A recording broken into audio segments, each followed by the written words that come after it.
இந்த இடத்துக்கு எதுக்கு ப்ரொமோஷன்? கடவுள் பேரை பயன்படுத்தி சேவை பண்ண நினைக்கிறாங்களா, இல்ல கடவுள் பேரை பயன்படுத்தி பணம் சம்பாதிக்க நினைக்கிறாங்களா?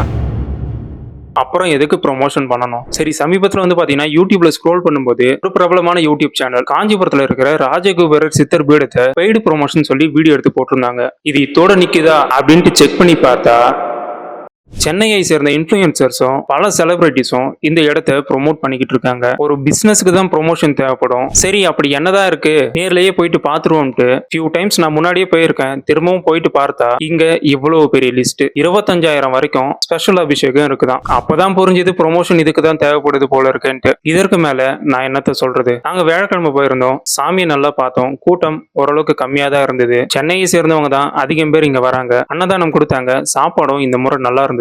சாப்பிட்டுட்டு வீட்டுக்கு வந்துட்டோம். ஆனா இந்த இடத்துல கடவுளை தவிர்த்து மத்தது எல்லாமே என் கண்ணுக்கு மட்டும்தான் பிசினஸா தெரியுதா? கமெண்ட்ல சொல்லிடுங்க.